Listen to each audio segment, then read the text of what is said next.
नमस्कार। आज हमारे पास एक जानी पहचानी सी कहानी है जिस पर हम थोड़ी बात करेंगे। शीर्षक है सच्ची मेहनत का फल। ये कहानी राजू नाम के एक लड़के की है। हाँ, राजू, जो मतलब गरीब है पर होशियार भी है और मेहनती भी। बिल्कुल। उसके पास स्कूल के लिए जरूरी चीजें नहीं हैं, जैसे ठीक कपड़े, किताबें, कभी कभी तो खाना भी नहीं। हाँ, बिल्कुल। और कहानी का जो मुख्य मोड़ है वो स्कूल की निबंध प्रतियोगिता से आता है। वही, कौन सबसे अच्छा निबंध लिखेगा, यहीं से बात आगे बढ़ती है। जी। और ये कहानी दिखाती है कि कैसे मतलब कम साधन होते हुए भी मेहनत और लगन से सफलता मिल सकती है। ये थीम तो खैर हमें कई कहानियों में मिलती है। चलिए देखते हैं इसमें और क्या है। हाँ, देखते हैं। राजू की हालत सोचिए जरा। प्रतियोगिता के लिए उसके पास लिखने को कलम तक नहीं थी। उसने क्या किया? पुराने फेंके हुए कागजों के पीछे लिखा, उन पर अभ्यास किया। दिन रात एक कर दिया हुआ उसने। बिल्कुल। और फिर प्रतियोगिता का दिन, बाकी सब बच्चे अपनी नई सुंदर कॉपियों में लिख रहे थे और राजू वो उन्हीं पुराने पन्नों पर लिख रहा था, पर पूरे दिल से, पूरी लगन से। हाँ, और नतीजा, सब चौंक गए। जाहिर है। राजू ने पहला इनाम जीता। और यहीं पर वो टीचर की बात आती है जो बहुत अहम है कि सच्ची लगन और मेहनत कभी बेकार नहीं जाती। यही कहानी का सार है ना। हाँ, सार तो यही है। और सीख भी यही निकलती है कि भाई मेहनत करो, ईमानदारी से करो, तो फल मिलेगा, चाहे हालात कितने भी मुश्किल क्यों ना हो। बिल्कुल। ये दिखाता है कि अंदर के गुण, आपकी लगन, आपकी मेहनत, वो बाहरी चीजों से ज्यादा जरूरी है। सही बात है।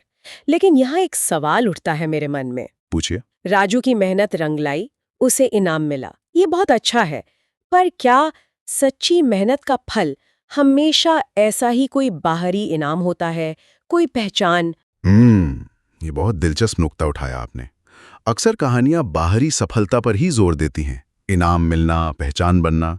समाज भी तो इन्हीं चीजों को सफलता मानता है ज्यादातर। हाँ, वही तो। पर क्या राजू को वो निबंध लिखते हुए, वो मेहनत करते हुए अंदर से कोई खुशी, कोई संतुष्टि नहीं मिली होगी इनाम मिलने से पहले ही? बिल्कुल मिली होगी। असल में देखें तो वो जो करने का सुख है, अपनी पूरी क्षमता लगाने का एहसास है, वो भी तो एक फल है, शायद सबसे बड़ा फल। लेकिन कहानी उसको उतना उभारती नहीं है। कहानी का फोकस तो इनाम पर रहता है। हाँ, कहानी का ढांचा वैसा ही है और शायद इसीलिए ये कहानियां इतनी पसंद भी की जाती हैं। ये उम्मीद देती हैं कि देखो, मेहनत करोगे तो कुछ मिलेगा जरूर, हालात बदल सकते हैं। ये एक पावरफुल आइडिया है। हाँ, पावरफुल तो है, पर क्या कभी-कभी ये थोड़ा मतलब ज्यादा आसान नहीं बना देता चीजों को? असल दुनिया में तो सिर्फ मेहनत से ही सब कुछ नहीं होता ना। आप बिल्कुल सही कह रहे हैं। ये इन कहानियों की एक सीमा भी है। ये व्यक्ति की कोशिशों पर इतना जोर देती है कि बाकी चीजें जैसे सामाजिक हालात, सही मौका मिलना या किस्मत, वो सब पीछे छूट जाता है। हाँ। राजू की कहानी हिम्मत देती है, पर ये असलियत का पूरा आईना नहीं है। ये एक आदर्श स्थिति दिखाती है। तो मतलब प्रेरणा लें, पर ये ना मान लें कि बस मेहनत ही सब कुछ है। बिल्कुल। एक संतुलित नजरिया रखना जरूरी है। राजू की कहानी से हिम्मत मिलती है, दृढ़ संकल्प की ताकत पता चलती है। ये अच्छी बात है, लेकिन हमें उन बाहरी फैक्टर्स को भी ध्यान में रखना चाहिए जो सफलता पर असर डालते हैं। अच्छा, और वो टीचर, उनका क्या रोल था? वो तो बस आखिर में आए और कहा कि मेहनत बेकार नहीं जाती। कहानी में वो एक तरह से न्याय के प्रतीक हैं, जो सही टैलेंट को पहचानते हैं। लेकिन हाँ, एक सक्रिय मेंटर या गाइड के तौर पर उनका रोल नहीं दिखता। शायद कहानी का फोकस राजू के अकेले संघर्ष पर ही रखना था।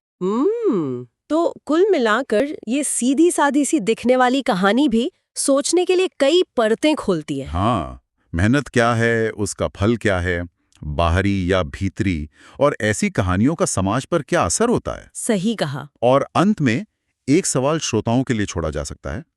मान लीजिए अगर राजू वो प्रतियोगिता नहीं जीतता, तो क्या उसकी मेहनत व्यर्थ हो जाती, जैसा कि टीचर के कथन का उल्टा मतलब निकाला जा सकता है? या फिर उस पूरी प्रक्रिया से उसने जो सीखा, जो अनुभव किया, वो अपने आप में ही एक बड़ा फल था, चाहे दुनिया उसे पहचाने या न पहचाने? इस पर सोचना दिलचस्प